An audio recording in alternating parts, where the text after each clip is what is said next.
হিরে রোহাত, তোর না বলছি এই মুবাশিরের সাথে ঘুরবি না, তাও তুই ওর সাথেই ঘুরতাছস। ভাই আমি আমার বন্ধু ওর সাথে করবো, কার সাথে করবো? কি আবার মুখে মুখে তর্ক করস বেয়াদব? চল, ওর জন্য তোর পড়াশোনা নষ্ট হয়ে যাচ্ছে। ভাই আজকে তো শুক্রবার, তার জন্য ওর সাথে ঘুরতেছি। বেশি পাকনা হয়ে গেছস না? চল, আর তুই যদি ওর সাথে ঘুরস তাহলে তোর খবর আছে। কিরে তোর রাস্তাতে দূরে লোকে?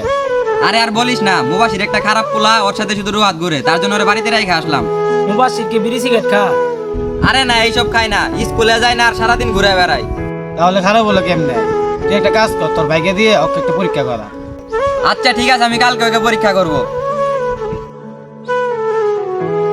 কিরে বন্ধু, তুই আমার এখানে ডাকলি কেন? তোর ভাই যদি দেখে তাহলে তো আমাকে মারবো।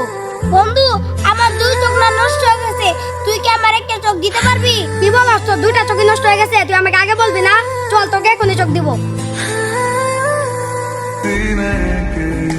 মেনে নিলাম তোমাদের বন্ধুত্ব, আর রোহাতের কোনো চোখ নষ্ট হয় নাই। আমি রোহাতকে দিয়ে তোমাকে একটা পরীক্ষা করলাম। ভাই হয়তো আমাদের টাকার অভাবে আমি পড়াশোনা করতে পারি নাই, কিন্তু আমি কোনোদিন রাত্রে খারাপ কিছু শিখাই নাই। তুমি কালকে থেকে পড়ালেখা করবা, তোমার পড়ালেখা সব খরচ আমি দিব। চলো।